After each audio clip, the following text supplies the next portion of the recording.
Welcome to the Stepmom Side with Alicia, the podcast for stepmoms ready to create the life they want and one they actually have a say in. Here we talk all things stepmom life and just a little bit more. Leave the superficial conversations at the door and get ready for perspective shifts and actionable advice to help you on your way to creating the life you want, one step at a time. Hey there, stepmom. Welcome back to the Stepmom Side Podcast, where we dive into the messy, beautiful reality of stepfamily life and everything else. If you're feeling overwhelmed, under-supported, or completely unsupported, or like you're doing this all alone, you are in the right place. Today, we're tackling a huge issue many of us face: what to do when your partner doesn't back you up as a stepmom. Something I hear so common. And I know it stings when you feel like you're trying to juggle everything, managing expectations, keeping the peace, setting boundaries, and your partner just isn't there to back you up. It can feel isolating, frustrating, and maybe a lot unfair. But don't worry, I've got you covered and with some actionable advice that can help you turn the situation around. So grab a drink, settle in, and let's dive in. First, let's talk about the reality of the situation. It is not uncommon for stepmoms to feel like their partner isn't supporting them, whether it's co-parenting disagreements, that's usually like the biggest one, house rules or house expectations, or emotional support. That is such a massive one. Just having your feelings validated or feeling like you're heard or feeling like they understand what you're talking about. A lack of backing from your partner can also leave you feeling abandoned. But before jumping to conclusions, let's take a step back. Ask yourself this: are you and your partner communicating effectively about what you need? Do you understand their perspective on the challenges you're facing? Are there outside pressures? Ex-partner drama, family dynamics, are those influencing their actions? So let me repeat those three questions for you. Are you and your partner communicating effectively about what you need? And here, let me just like dive into this a little bit. Sometimes when I am coaching stepmoms, and this absolutely happened to me and my husband as well, more so from my side, I was more concerned with being right rather than being happy. But there were a lot of times where we wouldn't hear each other, or let's just say I wouldn't hear him. My husband's a very great communicator and always heard me, but I was never willing to hear him. So, are you guys communicating effectively about what you need? Are you hearing what your partner needs? Is your partner hearing what you need? Do you understand, number two, do you understand their perspective on the challenges you're facing? This is something that's really hard because there's a lot of times that a situation will come up and you are experiencing it one way and your partner is experiencing it a completely different way. So for you, it feels like a complete dumpster fire. The world is on fire. The sky is falling, all of the things, where your partner is like, uh, get a hold of yourself. It's not that big of a deal. Crazy person, right? But like, do you understand their perspective on the challenges that you're facing? Why do they think that? Why are they feeling that? Like, let's zoom out. Remember, we're zooming out here. We're not going to be in the weeds. Number three, are there outside pressures influencing their actions? Maybe the mom is on their tail about something. Maybe there's some sort of drama between the two of them. Maybe there are extended family dynamics at play. But here's the deal. Sometimes it's less about them not supporting you and more about a lack of understanding or communication. That is what I typically see. It's less about them not supporting you and more about a lack of understanding or communication. And they're not going to completely understand what you're going through because you don't really get it unless you're a stepmom. Like if you talk to your girlfriends that aren't stepmoms about step family situations, they're like, I don't understand what the big deal is.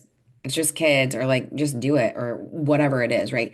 No one truly gets it unless it's another stepmom. So again, it's not so much about them not supporting you and more about a lack of understanding or communication.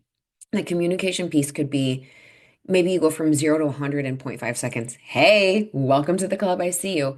That's not always the best way to communicate what it is that you need. But if you've had the conversation and they're still not backing you up, let's move on to some real solutions. Here's where you get to take control. If your partner isn't backing you up, it's time to take a stand and not so much of like I'm putting my flag in the ground or I'm drawing my line in the sand and do not cross this. We're not doing that.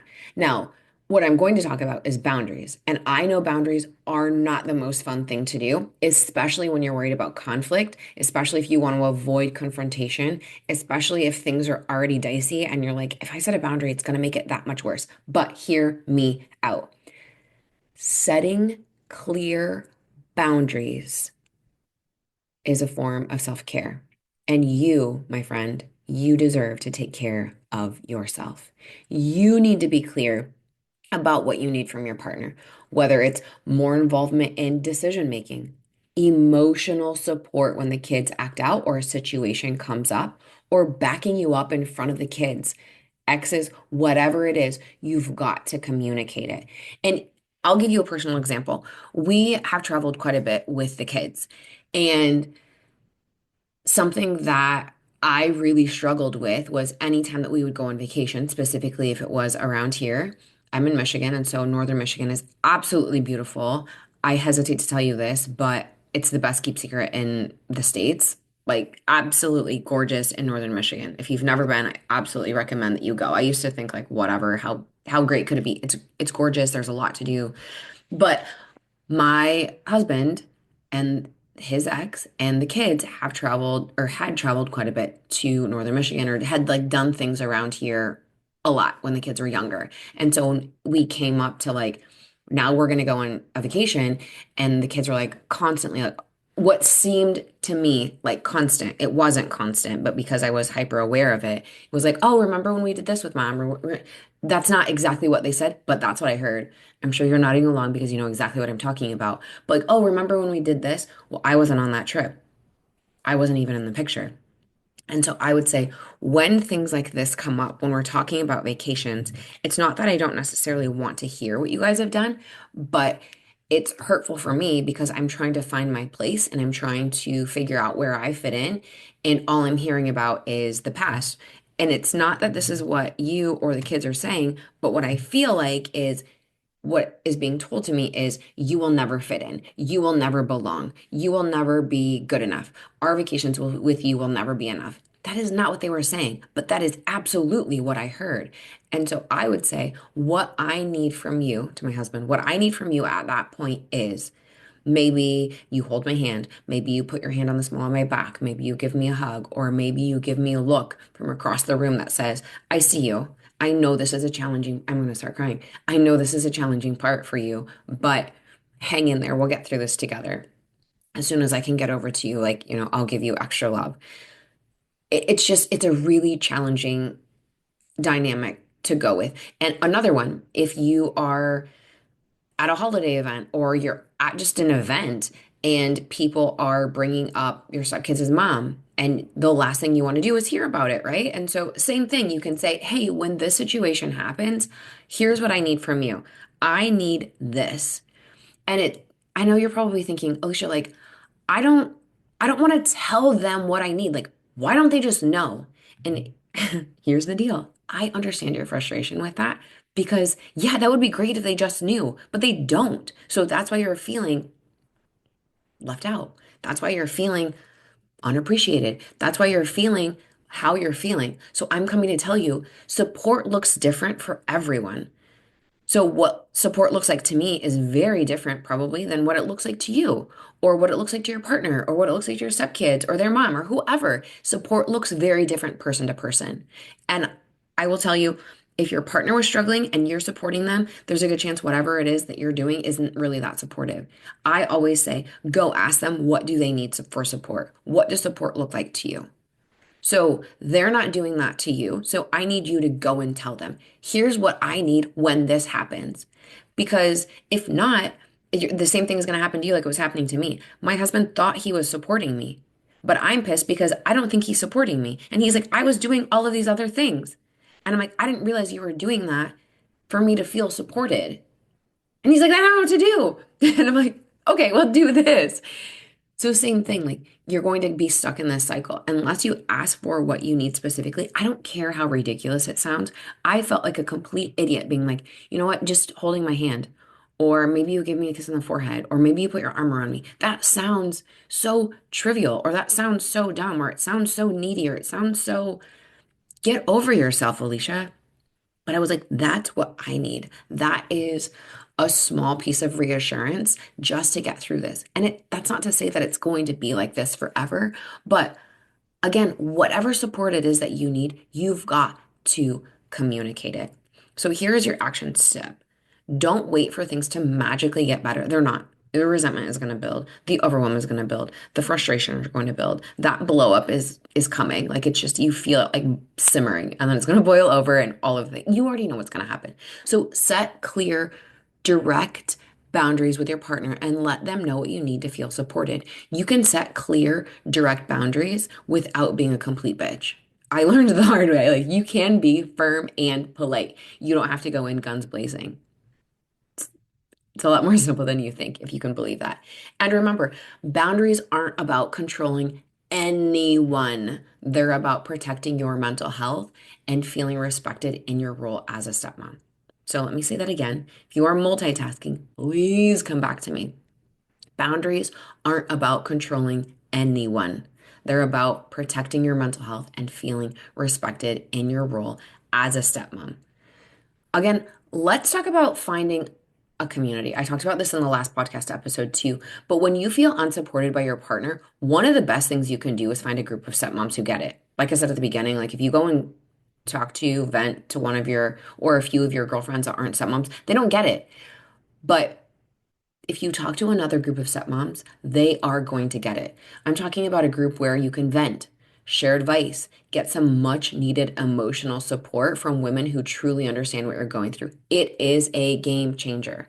Being in a community means you don't have to carry all of this alone. And trust me, once you connect with other stepmoms, you'll realize that you're not the only one feeling frustrated or left out. It's important to know that you have people who are in your corner. And I will tell you this. I've been on office hours where stepmoms describe to me, here's the cycle, here's the pattern.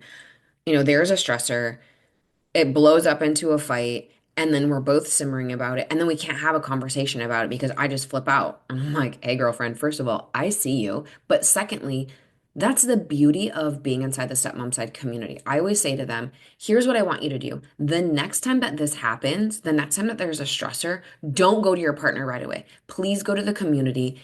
Hey, ladies, this is what's going on, blah, blah, blah. Fill out whatever. At least you're getting it out of your system. Whatever that stress is, you're getting it out of your system. You're getting that anger out. You're just word vomiting, dumping it all out. And you don't have to worry about being PC or, not hurting the other person's feelings because we're like, we get it, girlfriend. Like, we totally understand what you're going through.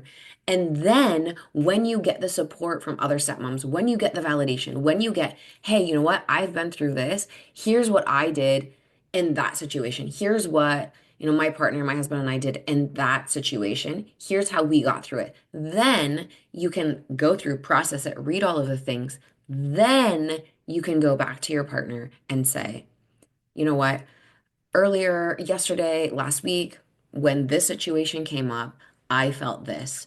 Here's how I wanted to handle it going forward. You've gotten time to process it, think it out without feeling like you're going to lose your mind. And, like again, at that point, you're a lot more calm, you're a lot more cool, you're a lot more collected. But it's so important to know that you've got people who are in your corner. So join a stepmom group, whether it's an online community like the Stepmom Side community or a local support group. You might have them in your local area, but you need a place where you can talk, cry, and laugh it out with others who understand. I can't even count how many times I've been on a coaching call or group coaching or office hours and I've had stepmoms cry to me. And I'm like, please cry. They're like, they're always like, oh my gosh, I'm so sorry, I'm crying. No, please cry because I want you to get it out. I will sit here and I will hold space for you, but please find a community for you. And if you've tried talking to your partner and joining a community, but you still feel stuck, it might be time to get outside help. I'm talking about professional help, professional support, like seeing a counselor who specializes in blended families or working with a stepmom coach. Professionals are experts in navigating the unique challenges of step family dynamics and can provide actionable advice and strategies to get you and your partner on the same page. And sometimes it's so maddening because I was just talking to a stepmom yesterday about, or like on the office hours, about how it's so maddening because a lot of times we have to be the bigger person as the stepmom to go and get the outside help to fix something that we didn't even break or to improve something that we didn't even break. So, getting outside help doesn't necessarily mean that your relationship is broken. It means that you're being proactive. A counselor can help identify the underlying issues and teach you both how to communicate more effectively. A stepmom coach can give you the tools to reclaim your confidence, set better boundaries, and handle emotional stress of your role. I'm going to give you a little tip. If you are inside the Stepmom Side community, you get 20% off of coaching with me, just an FYI. If you are inside the Stepmom Side community, you get 20% off coaching. So consider booking a session with a counselor or a stepmom coach. It's an investment in your well-being and your relationship.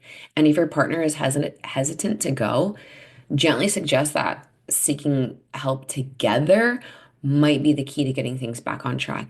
Sometimes they're not going to go. There are stepmoms that I coach that never bring their partner because they're not coming. I don't need help. I'm good. I'm not the one that's struggling when you and I both know that they are. But sometimes it takes you going and you getting the help and you making the changes, even though it feels like you're shouting into the wind, but you making the changes for those changes to actually like come to life and change how your family dynamic is. But here's the deal, stepmoms. If you're feeling empowered or a little more empowered and less alone, that's what I'm here for. Just remember, you don't have to navigate this journey in isolation, and you certainly don't have to carry the weight of the world on your own. Whether you go and find a community, you get outside help, or you set boundaries, there are ways to move forward, even when your partner doesn't initially back you up. If you, like I said, if you need support, come join us inside the Stepmom Side community. Get the tools you need to feel confident and validated. You don't have to walk this path alone. There's a whole network of women who get it. So thanks for listening to today's episode of the Stepmom Side podcast. Don't forget to subscribe. Please leave a rating and a review. And of course, share this episode with any stepmom friend who needs it. Catch you next time. Thanks for taking time to listen to this week's episode. If anything was helpful or resonated with you, please share it on social media and tag me. I'm just at Alicia Crasco. And if you could leave a 5-star rating and a review while you're at it, that would also be really helpful. And if you find yourself struggling with your stepmom journey and you want a little bit more support without the hefty price tag of coaching, you might want to check out the Stepmom Side community, which is my own private community for stepmoms, where you get to connect with other stepmoms around the world and myself, where I hold weekly office hours and monthly group coaching. It's kind of like you have your own personal coach in your own back pocket. Again, without that hefty price tag. See you next week.